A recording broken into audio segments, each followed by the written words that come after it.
Fight on. Raise your hand if you're a sophomore. Awesome. So sophomore, a little bit pure. Next time, bring your friends. Raise your hand if you're a junior. Awesome. And raise your hand if you're an oldie. So if you're a senior, raise your hand. Raise your hand if you're a master's student. Nice. PhDs? You're not a PhD. Awesome. So most of us are USC students, right? Yeah. Awesome. So let's get the event started. So today we're extremely fortunate to have been able to invite Mr. Jaeson Ma to USC. Let's give him a round of applause.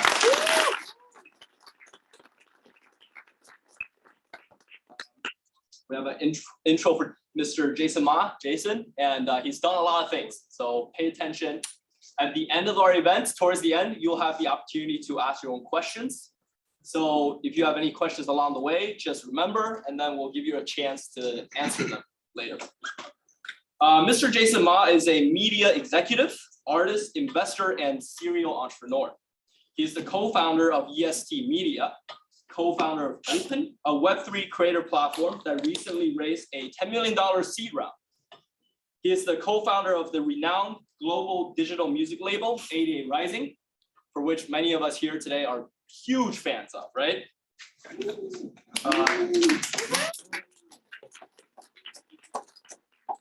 He is a strategic advisor and financer of the popular social music video app, Triller. Jaeson co-founded the premium production studio Stampede Ventures, as well as Zash Global Media, which is a publicly NASDAQ-traded media and technology conglomerate. Not only that, Jaeson started the East-West brand strategy and investment firm, East-West Ventures. Most recently in the blockchain space, Jaeson became an early strategic investor of Angrian's GoldenDAO, a decentralized community with the mission to collectively advance AAPI solidarity and empowerment, something that a lot of us very much care about today. Jaeson's open platform also collaborated with Avalanche to build a $100 million creator fund named the Culture Catalyst Initiative to launch projects exclusively accessible on Open. The first of these funded projects is by the musician Grimes, which we all very much know. As you may know already, Jaeson is a very active and influential person within a diverse range of spaces and industries. I know that our audience today has a wide range of interests, so I'll try my best to get Jason's thoughts on a broad range of interests as well within the hour that we have today. And these topics that we'll go through revolve music, entertainment, blockchain, and the creator economy. Today's event, we're very lucky to have co-hosts. So today's event is co-hosted by blockchain at USC, SparkSC, Chinese Students and Scholars Association, and China Entrepreneurs Network. I'll now welcome each organization, these are their leaders, to introduce themselves briefly from everyone. So why don't we start with Steve? Yeah, hi everybody, I'm Steve. I'm co-president of SparkSC. Quick shout out to Richard and the Blockchain at USC Club for putting this together. So just round of applause for them. Oh, hello. Whoa. I want to thank the audience for coming, of course. And for Spark, we are an entrepreneurial org that seeks to improve and inspire entrepreneurship here at USC. We have a startup career fair going on next week, Tuesday, from 9 a.m. to 3 p.m., I believe. Come check it out. We're going to have some really sick startups on campus if you're looking for an internship, a job. Tuesday, 9 a.m. to 3 p.m. at McCarthy Quad. So check out our startup career fair. And to Jaeson Ma, I just want to say thank you for co-founding 88Rising. I listen to Rich Brian all the time. And honestly, like, you've done so much by co-founding a lot of initiatives regarding AAPI empowerment. And on behalf of all the Asians in the room, I want to say thank you for doing that. Oh, yeah. And also shout out GoldenDAO. I know you guys launched recently and had a really sick launch party. So yeah, like, congratulations on the recent launch, and thank you so much for being here. Check out our Startup Career Fair. Thanks.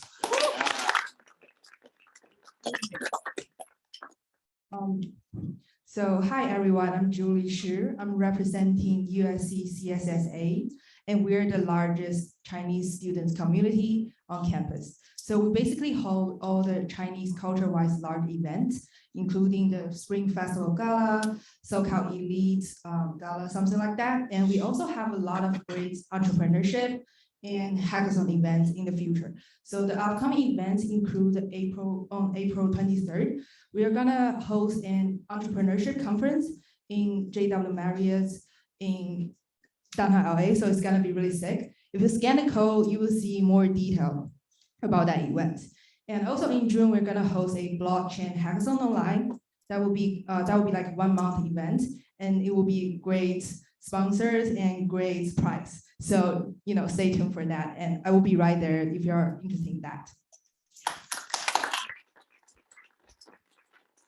Hi everyone, I'm Vanessa from CEN, and the CEN is actually the China Entrepreneurship Network. And let me give you just brief introduction of the CEN. So CEN, so now CEN we have established 19 chapters around the world, not only in the US, also in China and Australia and so on. So our main goal is to build a bridge between the students at USC and also the business world, and particularly for the local entrepreneurship and local VC, and also other kinds of business.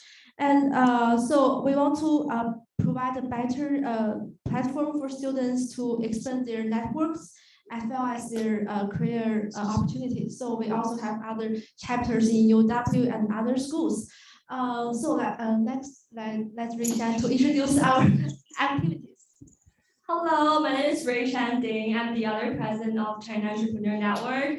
And regarding our activities we're hosting, we have a series of events called Green Talk, and we invite different investors from all around China and the US to participate in our events. For example, last one we hosted with co-hosting with Richard as well. We invited the investor from Jin Fund to come to USC to introduce her ideas and scope to our students. And we also have professional panels which introduce students to their professional opportunities. And we have our fundraising events upcoming, and I really hope everyone can come support us, because we are bringing a bridge between Chinese student entrepreneurs and the US environment in order to provide the best solutions for them to pursue their dreams and goals. So we are really grateful to be here to co-host this event. And thank you so much for coming, and we'll give this. And thank you. Last but not least, we'll have Gio from Blockchain USC introduce Blockchain USC to everyone.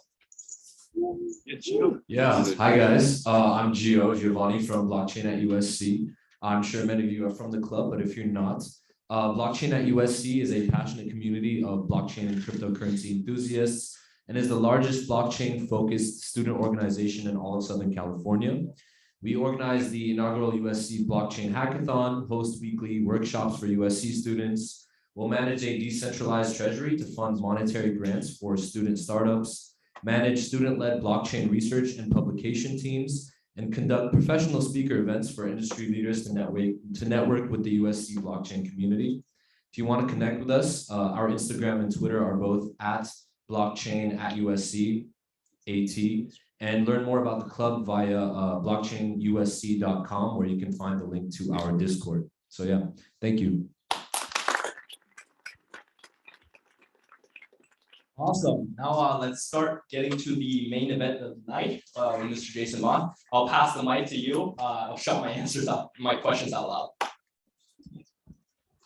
So although 88Rising is a hugely successful platform today that many people know of, you have signed artists like Joe G, Rich Brian, Nikki, and Keith Ape. I know you have talked about your own challenging upbringing to me and my colleagues before, but just to provide some context for our audience today, how did you get involved in the music space from the very beginning, and how did your upbringing really help with how you became this person that you are today? What's up, guys?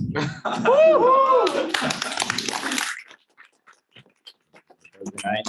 You guys good on Thursday night? All right, we're just gonna chill. Richard, it's great to have you. Richard, give it up for this dude. This guy's a natural born leader, dude. So my name is Jason. I'm twice your age. I know I don't look like it, but Asians don't raisin and black don't crack. I grew up in San Jose. My parents were immigrants. They're the first Chinese international students at Pepperdine University. So my parents were sponsored. They came very, very poor.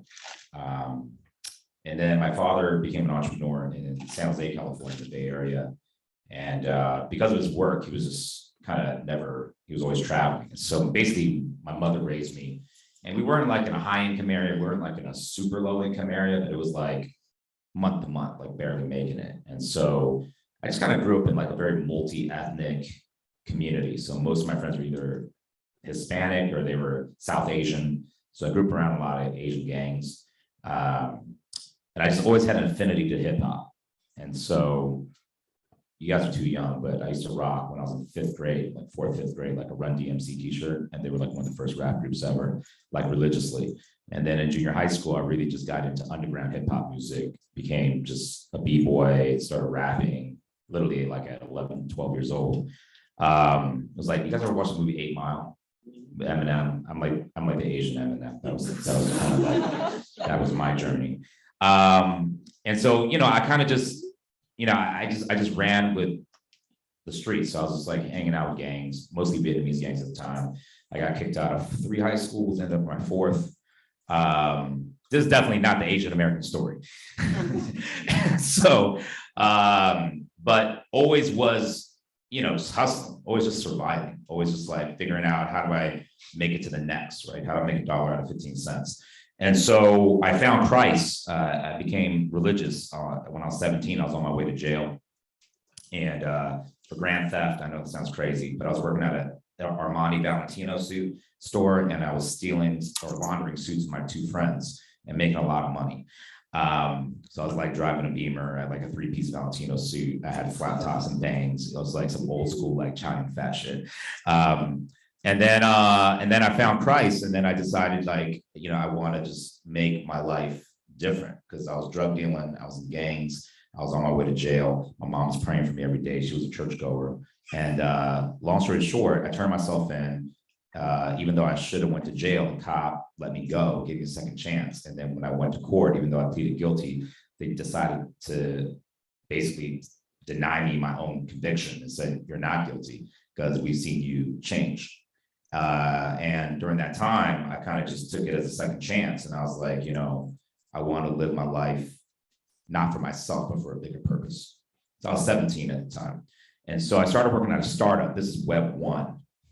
This is like not even Web 1. This is like Web 0.0. It was like Netscape days. I don't even know what that is. This is like the beginning of the internet, Mark Andreessen. And so I started working at a startup in Apple, across from Apple in Cupertino. Still remember, some Chinese dude from China, and he was making like websites for small businesses. And I still remember his name was Mr. Z. And it was like literally 1997. And at the time, I was selling websites like store to store in Cupertino in Southern California. And then I used to have a hip hop Bible study. I used to get kids off the streets and get them off gangs and drugs to come. They would have to like listen to me teach the Bible for an hour. And then after that, we would roll out the linoleum. They could break dance till midnight. And so a lot of the groups that came out of that were like Jabberwockies, if you guys know Jabberwockies, and a bunch of other DJs that you guys know today.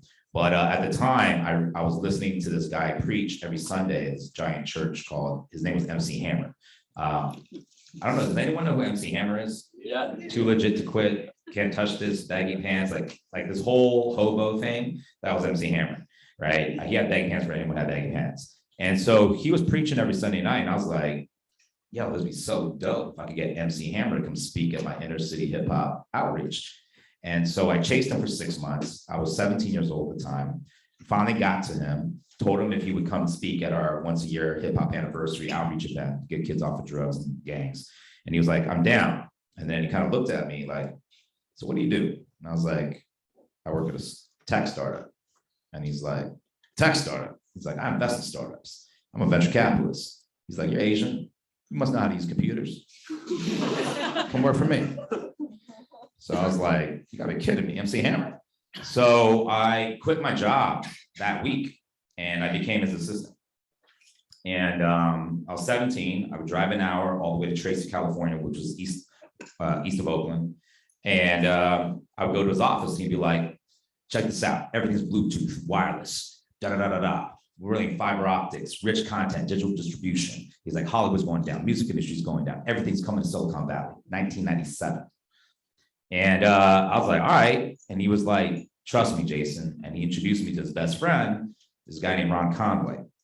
If you guys don't know who Ron Conway is, you do Silicon Valley Web 1 research. He's what we call the godfather of Silicon Valley. He started a venture capital firm called SV Angels. SV Angels is where we get the term angel investment. You ever heard of angel investment? It's like the first check in, right? The most riskiest check, but also the most rewarding. So he put a $250,000 check into Google, into eBay, into Twitter, into Salesforce. So basically I said, Hammer wants to get into tech, Ron wants to be cool. So I drove Hammer to YouTube when it was 5 people above a pizza parlor in San Mateo. And he's like, Jason, bro, this company called YouTube, uploading content to servers. We're gonna make videos on our phones. I was like, okay. And went to Twitter when it was 3 people. Came out of Twitter. It was like Jack Dorsey. It was 2 engineers. It was like, I was teaching Jack how to thread. We should ask people questions and have forums on Twitter. First one to do it. Salesforce was 10 people. And Mark Benioff used to call him his marketing guru. We got a picture of him and Hammer in his office. So I was just a kid. I didn't know what was going on. We're just driving around. I'd taken the meetings. And then we invested in a lot of companies and, very early. Hammer's done very, very well. But the thing that really changed the game for me was, I think it was around 99 or 2000, it's probably before some of you guys were born. He met a young Asian American director named Justin Lin. If you don't know Justin Lin, he's the director for Fast and Furious 3, 4, 5, and 6, and now latest 9 and 10, as well as Star Trek and a bunch of other films. And so when he met Justin, he had just graduated from UCLA. I know we're at USC, but it's all good. And he was at CES in Vegas, checking out high-tech cameras, and Hammer, he sees Hammer, he's like, Hammer, can I meet you? It's an honor. And he's like, I'm making my first Asian American independent film. And the movie was called Better Luck Tomorrow. For any of you guys that have never seen this movie, you should just go to YouTube, type in Better Luck Tomorrow. It's the greatest Asian American independent film of all time. And he was like, I'm making this true story about an Asian American murder, homicide from Orange County, a high school called Sunny Hills. And it's going to be an all Asian American cast. I'm sick and tired of Asians being stereotyped as gangsters and goonies and geishas and geeks in movies, or pizza boys, or engineers.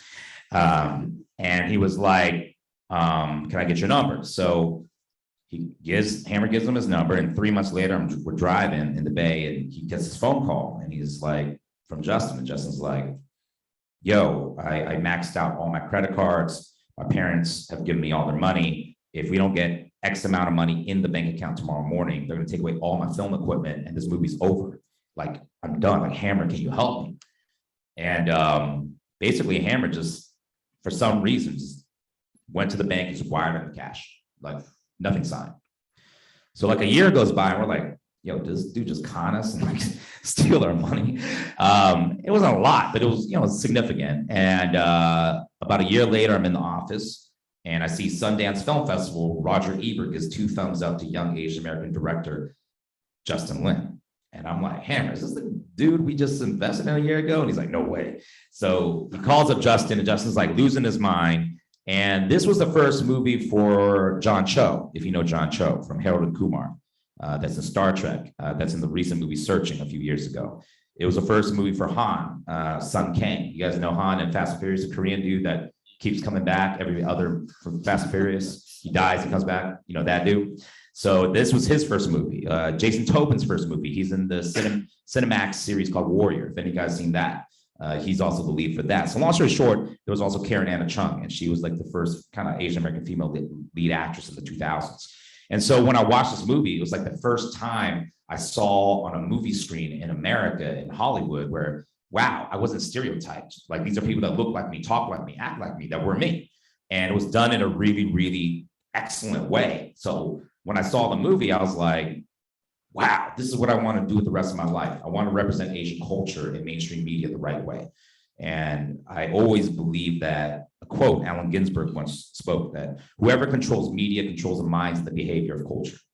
And so, those of you who are Chinese, I'll just be real with you, like, China isn't really good with media, right? And that's why there's, Asian hate. There's why there's, China virus or Kung flu, because why? Western media controls the Asian narrative.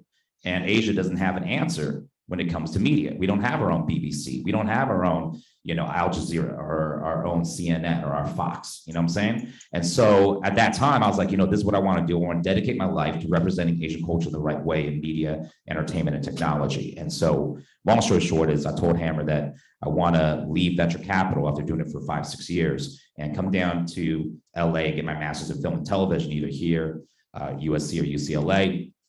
And then the story goes from there. It's amazing. Thank you. Thank you so much for sharing that story.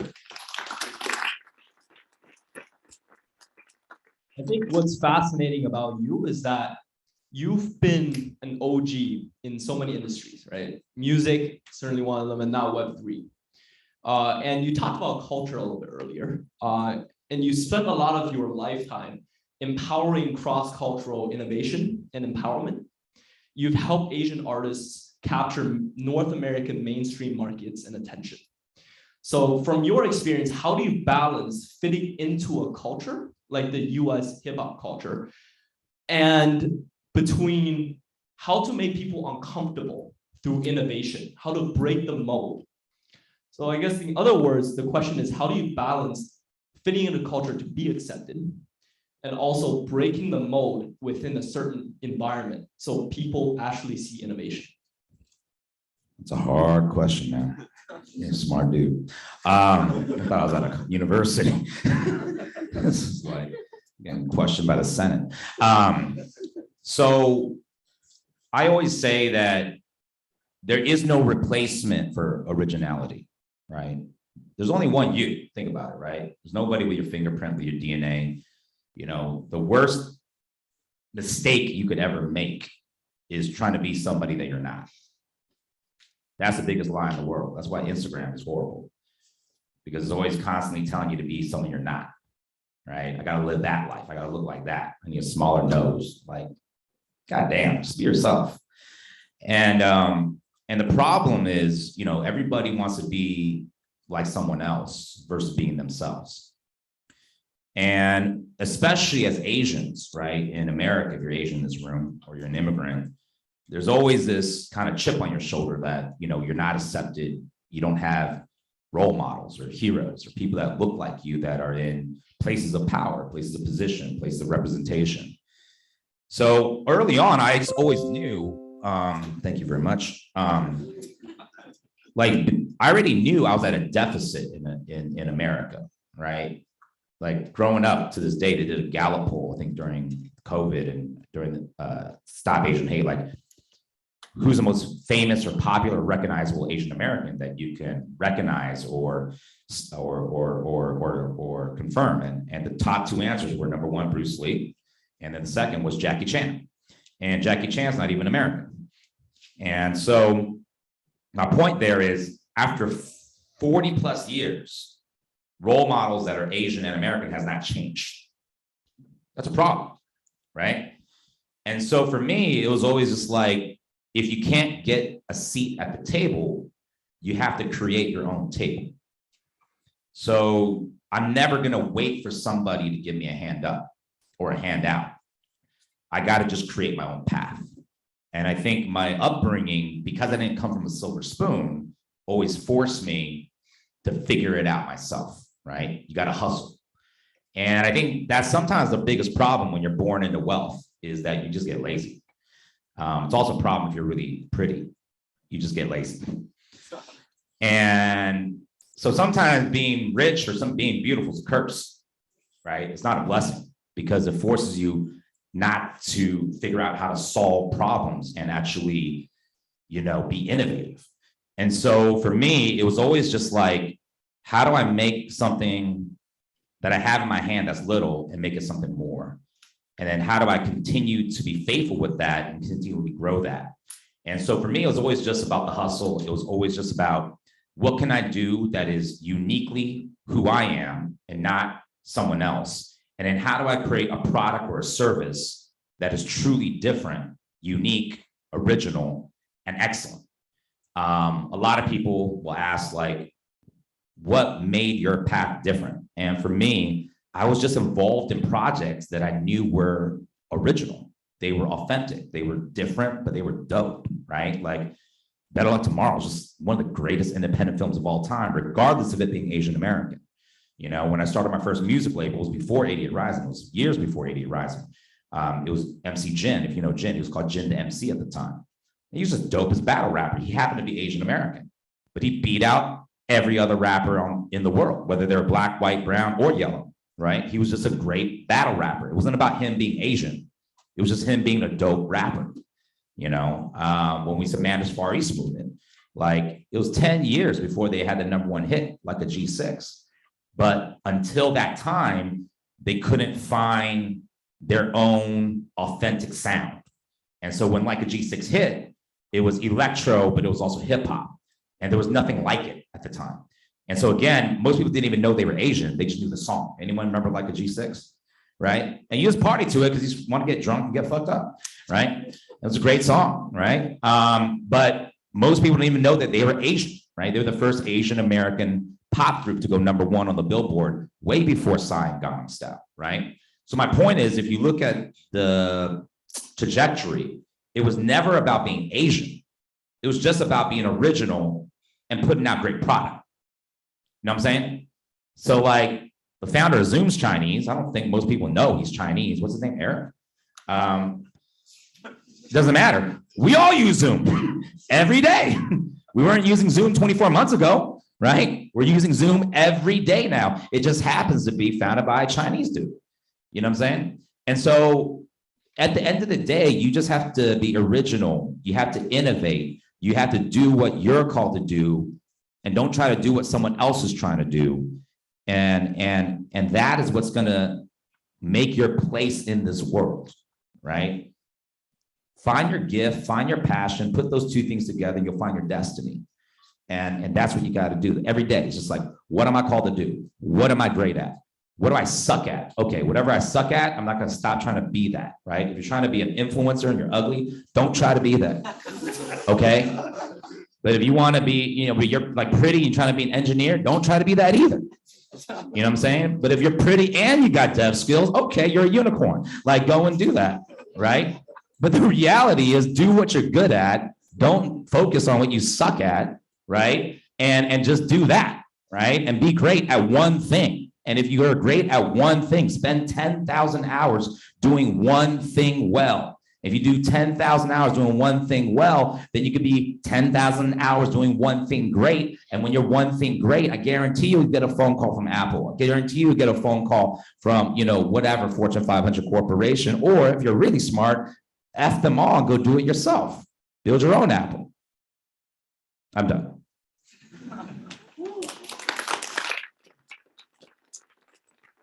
I think every single answer that Jaeson has deserves a round of applause, which is simply amazing. You talk about originality. Originality takes time.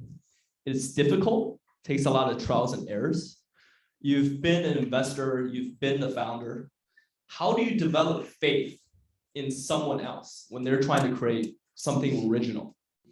And how do you balance that with telling someone, okay, maybe now it's time to shift our focus. Maybe now it's time to pivot. How do you balance that? I love this quote from Jack Ma. He said, like, when you're in your 20s, like, be a sponge and like find a mentor and learn, right? That's what I did. I unfortunately had MC Hammer, and he was an entrepreneur, he was an artist, he was also a minister, and I got to just soak up all this from him. And in your 20s, in your age, it's fine to make mistakes. You know what I'm saying? You can afford to make mistakes in your 20s. You can't afford to make mistakes when you got 3 kids and a rent and a mortgage. You know, it's a whole different situation of responsibility. But when you're 20s, I think Jack Ma says, like, be a sponge, find a mentor, make as many mistakes as you can, and try as many things as you can. In your 30s, try to do it yourself, right? And now that you've learned all this, now try to do your own thing, right? And then in your 30s, as you've learned and made mistakes, maybe you've had a failed startup or 2 failed startups or 3 failed startups, but maybe the 4th one hits, right? In your 40s, do what you're really good at. Meaning, at my age, now I know exactly what I'm good at. I know exactly what I'm not good at, right? And therefore, I'm able to put all my energy and my time and my focus into what I know I'm called to do and I'm gifted to do. When it comes to having faith in someone else, for me, it's less about talent, it's more about character. And I think anyone that works really, really, really, really hard can succeed, right? It's 90% hard work, is 10% talent, right? I've seen a ton of talent everywhere, in every space, Web 1, Web 2, and Web 3. But I always say that the talent can get you there, but it's the character that keeps you there. And if you don't have character, you turn out like Travis Kalanick at Uber, right? You turn out like Homeboy at WeWork. You can be super talented, but what's your legacy, right? You can make it to the top, you can become a billionaire, but if your character's not there to match, then what, right? So to me, whenever I look at a young hire, it's always about their attitude. So if they come in the office and just, they're a hot shot and they think they're the best, and they don't want to listen, they think everybody's dumb and yada, yada, yada. I'm just like, fuck off. Like, I ain't messing with that. You know what I'm saying? Like, for me, if the person's humble, they're hungry, they're hardworking, they're the first one in, they're the last one out, that's the one I got my eye on. And they put out and they succeed and they deliver, that person in my mind is like gonna keep on going up. They're gonna keep on going up. But if I'm constantly complaining, gossiping, making excuses, justifying, coming in late, I can't be here because I'm at a party or I'm out doing some other thing, I'm just like, yo, man, nah, that's not the type of person I'm trying to invest into. The people that are successful in this world work the hardest, period, right? Jackie Chan works 24/7. Stephen Chow works 24/7, right?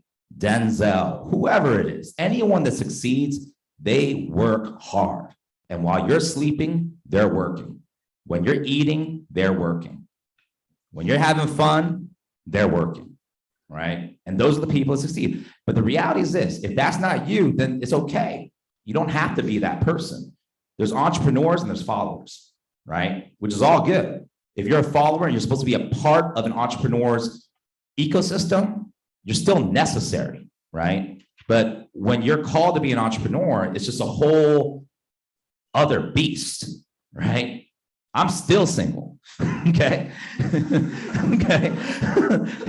Because you're living a life of an entrepreneur. You're married to your work, right? You're married to the game. But the impact for other people is a whole nother level of impact versus like your own mental health. That's a whole nother conversation. So. Got it. We'll make sure we publish that news at USC everywhere. Jason's still single. For those of you who are not familiar with Jason's Web3 startup called Open, Open is a Web3 super app made for creators and their fans to connect directly on the application itself. On the app Open, users can browse through exclusive NFTs offered by creators, purchase them, and use those NFTs to enter communities where they can directly engage with their favorite creators. Now, Jason, there have been some attempts within the Web3 social space for creators. Obviously not as good as Open's. What do you think a platform has to enable in order to truly satisfy both the creator side and the fan base side? It's a great question. Look, at this Web3 movement the last, I don't know, 24 months. We're still very, very early, right? We're still in the first inning. This is like 1999 all over again, which is very exciting. Like if I were you guys, like you could be the future Bill Gates, like you could be the future Web3 Jack Ma, you know, like this is a whole nother game right now. It's a whole different ecosystem. It's a whole different foundation. Technologically, this is a true innovation and disruption. And so when you think about Web 2 and you think about Web 3, it's completely opposite values, completely opposite, right? Web 2 is centralized, Web 3 is decentralized, right? And originally the promise of the internet was, hey, everyone can get information, retain information, publish information. And the idea was, is this new democratic system of information and data. But what happened was in Web 1, we got to what we call read, right? And you had Yahoo, you had Netscape, you had Google, right? You had all these different search engines to get you information you could read. Web 2 was read and write. I could actually now not only read information and search information, I could also publish information myself, right? I still remember at my time, at your age, we had a thing called Blogger. Before that was a thing called Zynga. Before that, there was a thing called Friendster. Before that, there was a thing called MySpace. Way before Facebook, right? And the idea was that I can publish information and I could receive and I could also publish. But what happened was all that information and publishing of information was constrained and centralized by these tech giants that we now know as FANG, Facebook, Amazon, Apple, Netflix, Google, now TikTok or ByteDance. And so what happened was these pyramid structures basically became these multi-billion, trillion-dollar conglomerates that basically accrued all their value from us through our data, right? Did you guys watch that Netflix documentary, Social Dilemma, right? It's some messed up stuff going on in your generation, right? It's like suicide's up 200% since Instagram was born, right? Mental health issues, because everyone's just trying to selfie all the time. And the reality is Web3 is about read, write, and own, which means there's now this disintermediation of the middle layer where because of the smart contract, there's transparency and there's authenticity. And now we can actually be direct with one another without a middle man or a middle corporation or a middle tech company saying, hey, you need Uber in order to do ride sharing and be a driver to pick people up. Well, blockchain says, no, you don't need Uber, you don't need Airbnb, you don't need Netflix, you don't need Spotify, you don't need YouTube, you don't need TikTok. You can just be direct yourself and take the lion's share of ownership for yourself. And so when you begin to understand this, Web 2, the word creator economy, is a very Web 2 Instagram, Facebook, TikTok definition, right? We're the platform, you're the creator, you publish content on our platform, we sell it to advertisers with your data, and it just becomes a sick cycle, okay? All the value, trillions, goes to these tech companies. Where does the creator get value? Brand deals, sponsorships, showing at an event. I met a TikToker recently. She got 1 billion views on her video. She says she hasn't even seen $1,000 from TikTok. Billion views, not 1,000 grand, right? So you start thinking about it, like, what is this major gap? So Web 2 is about me, selfie, me. Web 3 is about us. So to me, Web 2 is not about creator economy. Web 3 is about what I call a community economy. And what does that mean? It's about the creator and the fan becoming a community. That's why all you degens that are in blockchain, whatever society here, I guarantee you his picture of his profile is not his face right there, right? He's probably got a fucking doodle or a bored ape or a mutant ninja turtle, I don't know, whatever, right? He's got something, right? He's got a triangle, I don't know, some Squid Game, whatever. And so it's very interesting if you're on Twitter, right? It's very interesting. Web3 hates Instagram.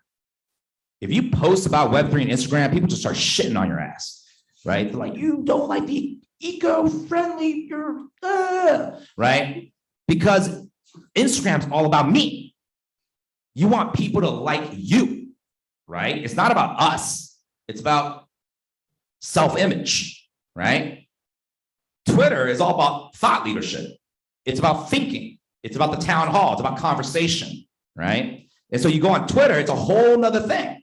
Everybody has their DGen NFT as their avatar. Down to Twitter now, literally letting you put your NFT as your avatar, right? And you see Twitter Space, and it's all these doodles, right? It's all these Bored Apes, it's all these Fanta Bears, Carfroos, or whatever it is, because the community identifies as one. It's not about how pretty you are, or how rich you are, or how cool you are. It's what do you contribute to the community? And are you creating value for this community, right? So like I said, Web 2 is about me, Web 3 is about us. In Web 2, you are a user. In Web 3, you are a member. In Web 2, you're a follower. In Web 3, you're a collector. In Web 2, you are a, what do you call it? A fan. In Web 3, you're an investor. Think about that. It's about ownership. So guess what? When you own something and the community owns it together, if that community or someone in the community makes the value of what you own go up, you're happy. If they make it go down, you're pissed. I own public companies, right? I get death threats every day. Every day, today, on Twitter. I post about this, and someone's like, he's gonna be at USC, let's go get him. Legit. I'm sorry, I don't want to scare anybody here. But if my stock price is like going down, our shareholders are pissed off. So guess what? Bored Ape Yacht Club, it's a mini corporation, right? A DAO is just a corporation without a CEO, right? So anyways, my point with all that being said is, in Web3, you have to create tools that serve the community versus serving the creator. So at Open, what we're building, you can download Open, OP3N. You can download or go to our website, op3n.world. And we are an NFT-gated community platform for anyone to launch their IP together. And I can get into more of that, but happy to explore and answer questions. I've had Open for a while now. I check it almost every day. I'm a heavy user. I engage with a lot of the community in there, so definitely recommend people trying it out. You talked about DAO a little bit, and for those of you who are not familiar, a DAO stands for Decentralized Autonomous Organization. It's essentially, you can understand it as a decentralized community who have shared purposes. You have supported Angel Yang's new initiative within the Web3 space to establish a DAO dedicated to advancing AAPI solidarity and empowerment. The DAO is called the GoldenDAO. What new features and opportunities do blockchain technology and the DAO structure provide for important social initiatives like this one? I think the DAO is the first time that really enables technology to empower community resources. And so again, what is a DAO? It really is just a group chat with a bank account.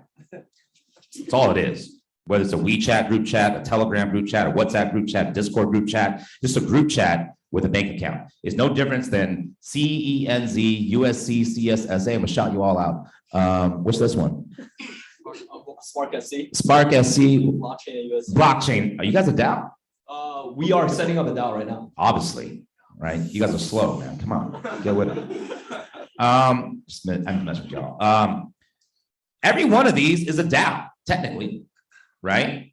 Every one of you have an organization. Any of you have community members that vote upon a leadership, and then there's a treasury. There's an actual bank account. Now, mind you, you're at USC. You probably have more money than Santa Monica Community College in your DAOs, right? But maybe it's like 10 grand. Maybe it's 5 grand. It's enough to throw parties. It's enough to go out and have, some events like this. But imagine what happens when people start putting in like 50 ETH into your DAO, right?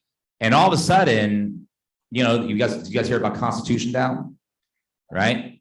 These guys were like, let's go buy the Constitution. Legit, right? Do you guys hear about Pleaser DAO? You guys know about Pleaser DAO? Do you know what they bought? A Wu-Tang Clan album for $4 million. Okay, and so let's go buy this together, right? I was talking to a DAO today called Moon DAO, right? And these guys told me they got inspired by Constitution DAO, decided, hey, what if we just started a DAO to send people to the moon. Yeah, that sounds like a great idea. They were probably drunk and high, right? And then they literally launched this DAO and they told me they raised $8.5 million on the mint and the launch of the DAO. And the valuation of the DAO now has gone all the way up to over $200 million. And now they're sending the first people to space in July.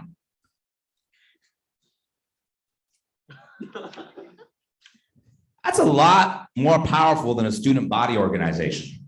You guys see what I'm saying here? And so I'm just like, wow, this is super interesting that you can actually create a corporation without a CEO. And a lot of people are saying that the DAOs are going to be the future corporations. Think about that. Why do most corporations fail? They either rise or fall in leadership, right? But it's super interesting now that with a DAO, all the members of the DAO or the citizens of the DAO, they contribute and they vote and they decide what can or can't happen. So with GoldenDAO, it was just the idea that, you know, how many of you guys know that Asian people lead Web3? You guys are very shy. Just think about this, right? If you think about it, Web3, the thought leadership right now, and nothing against my white brothers and sisters, but you know, it's mostly run by middle-aged white dudes with Bored Ape Yacht Club t-shirts, right? On Twitter all day long, just going off, right? But so the thought leadership is happening in the West in Web3, but where's the adoption happening? In the East. Binance was way before Coinbase. Huobi, OKX, right? KuCoin, all of these exchanges were years. Literally, I met with one of the co-founders of OKX last week, and he told me that the only meeting Brian Armstrong has ever had outside of the United States, apparently at that time, was in Beijing. And he went to go and meet with the founders of Huobi and OKX, and I think it was even before Binance. And that one meeting, he understood the power of a crypto exchange and went back and started Coinbase, okay? My point is, most trading, buying, selling still is heavily in Asia. And to this day, Binance is 4 times the size of Coinbase, okay? Founded by CZ, who's a Chinese dude, who's technically the richest guy in the world, but just not officially on paper. Think about that, right? So my point here is, guys, think about with GoldenDAO, how many Asians and Asian Americans can take their crypto earnings, put it into a decentralized autonomous organization to support our community and our culture and our people. It's a lot more powerful than setting up a nonprofit begging for $100 a month when we can just rock this whole thing and change good for our culture. Thank you so much for that, Jason. Now let's open up the floor for the audience to ask any questions. Let's pass this mic around because we also have online guests today and we want to make sure they hear.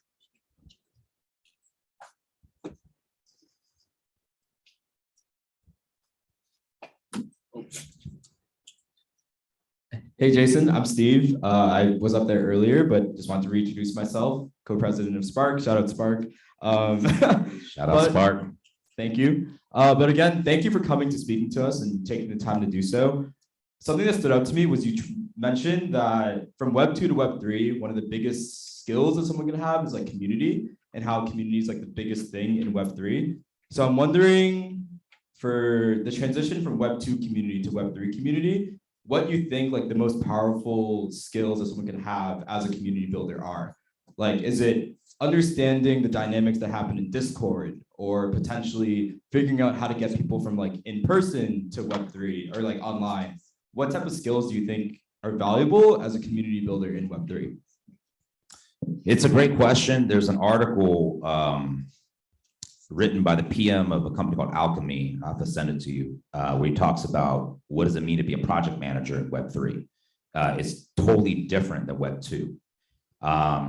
In Web3, like I said, it's all about how do you serve the community, how do you add value to the community, and how do you interact and build trust within the community, right? And so, you know, there's Discords now where it's very interesting if you get into these Discords. It's like, if the Discord feels like the leadership or someone is out of line or doing something that's not for the community, right? They get immediately upset and they start ranting. Even GoldenDAO, right? People are like, why'd you put it at 0.88 ETH?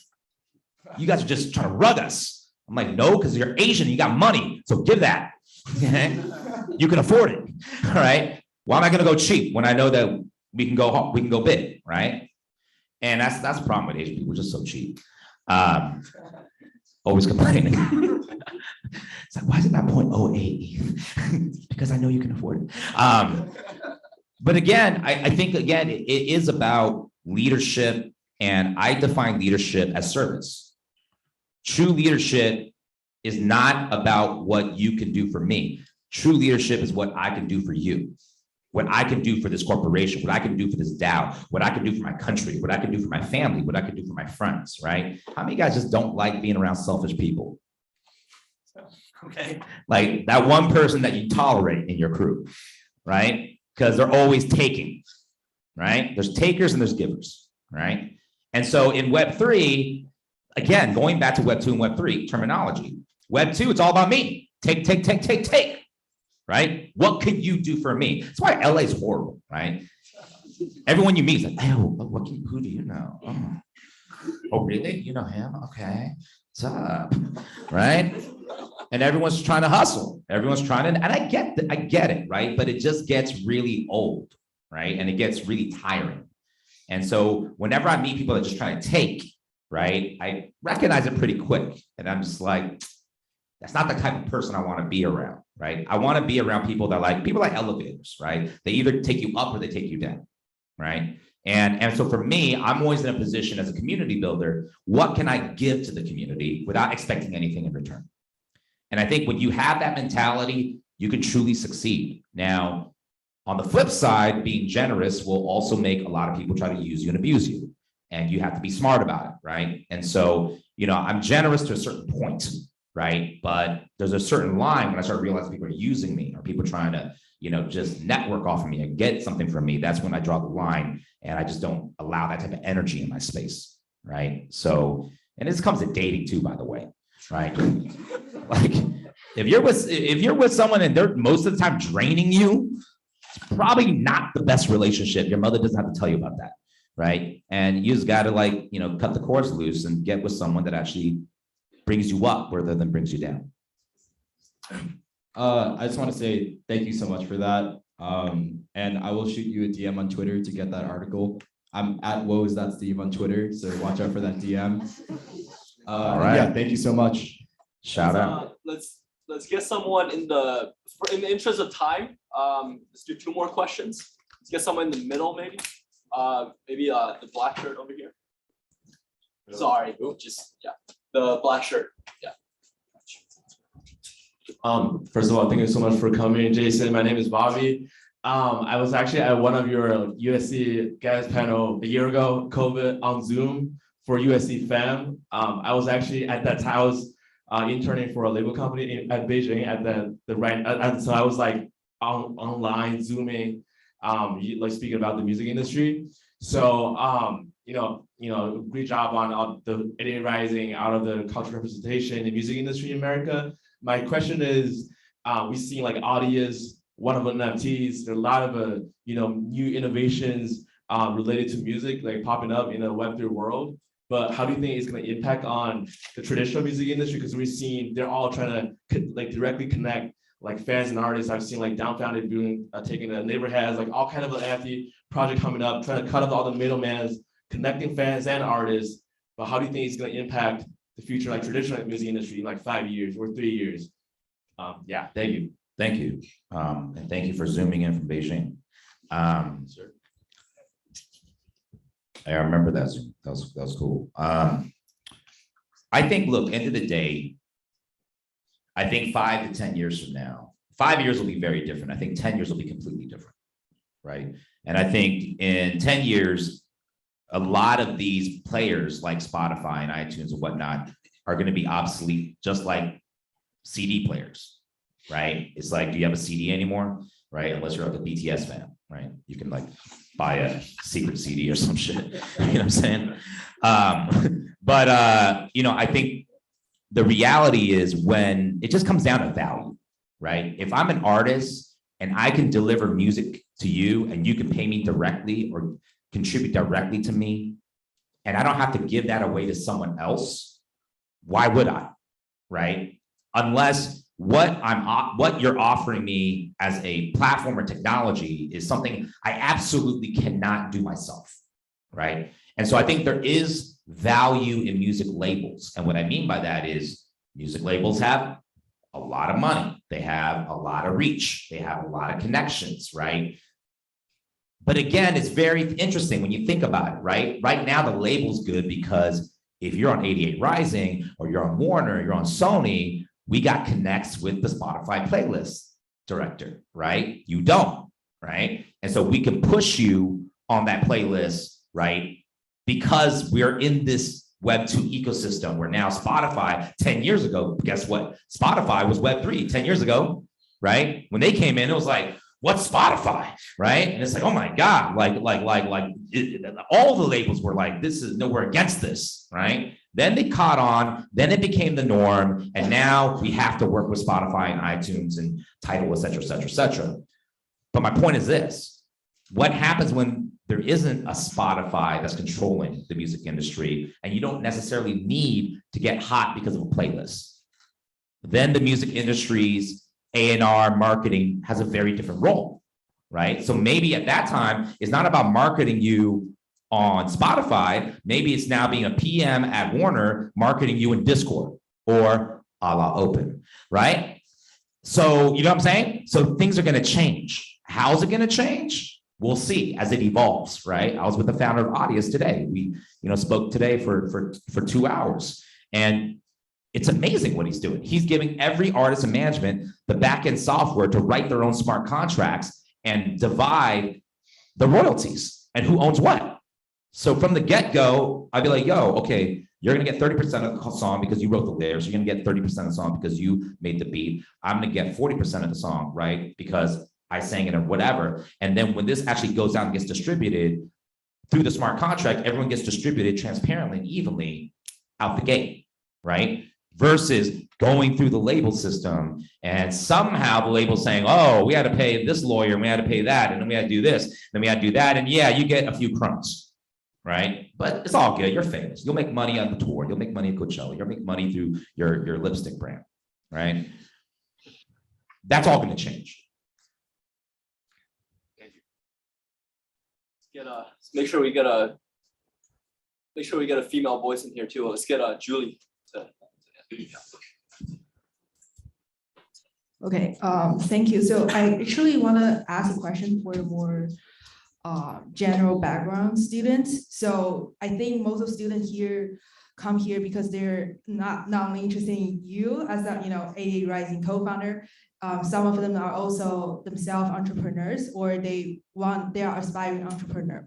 So when I'm actually a user of Open, and I use it, I really like it. But when I look at Open, I feel like it should be in an app that has a lot of resources backing them. For example, I see there's several singers. They are actually also from 88Rising in Open. So I'm thinking like, for students who don't really have that many resources, what's your best advice for them to survive in this, in this entrepreneurs and startup world, especially in Web3? Thank you so much.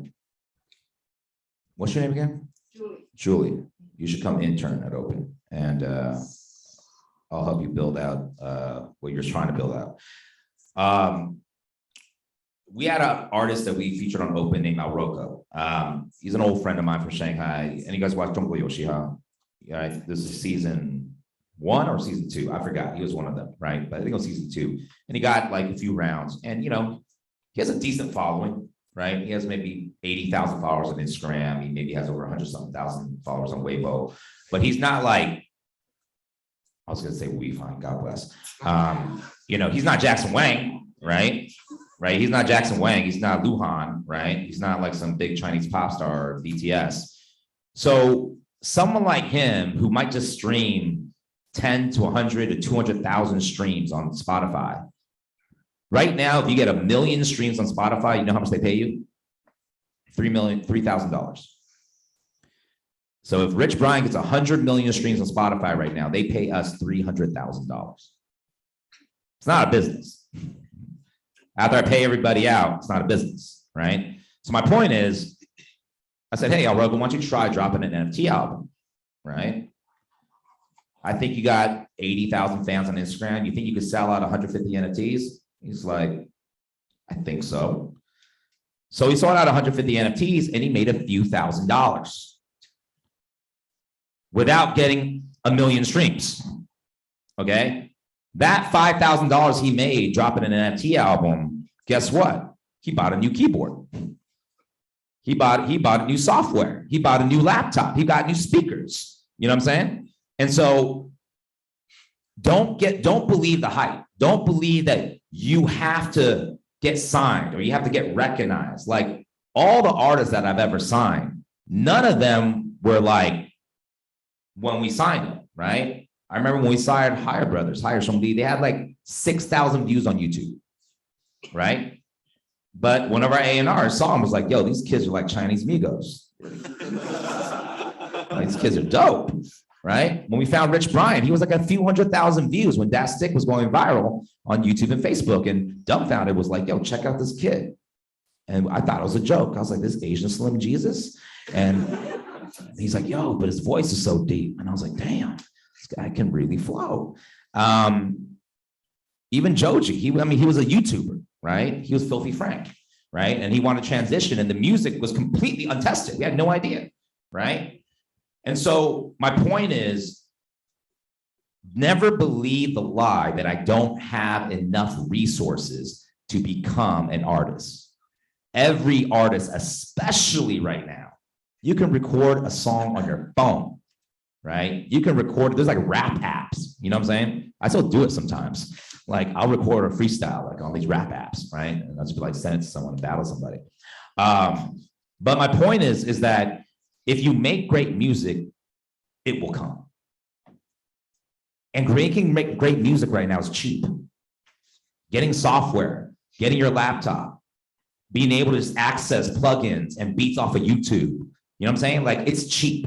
It's not like my days. When it was my days, yes, it was hard. You needed to get recognized by some big manager because the only way I could record a song is to get into a real studio. And when I get into that real studio, it was like, I made it. And even at that time, you didn't even know if you made it, right? You don't need to go to the studio anymore. Almost all the artists I know record from their homes. All the top artists you see here right now. I was just with Kanye. He was recording at Soho Warehouse, right? So anyways, my point here is don't let the lack of quote unquote marketing or big companies or A&Rs or managers somehow say, oh, I can't do it. My point is Alrogo. He's not like huge. He's not like nothing, but he's, you know, he's an average artist as far as following, but with blockchain, he doesn't have to depend on Spotify. He can make money directly. Thank you.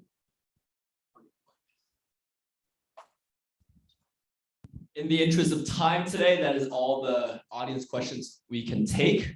However, I'm sure there are more ways to connect with Jason in the future. Jason's based in LA, so fortunately and hopefully he can return to us often. Everybody download OP3N. Go to your app store and you can find me there. I will reply. Before we close the event today, is there anything you want to leave us out with? Just want to say thank you, Richard. You're a stud, man. And thank you for your leadership and gathering all you young students here. Look, just, you know, work hard, follow your dreams, and don't believe the haters. Just let them hate themselves. God bless.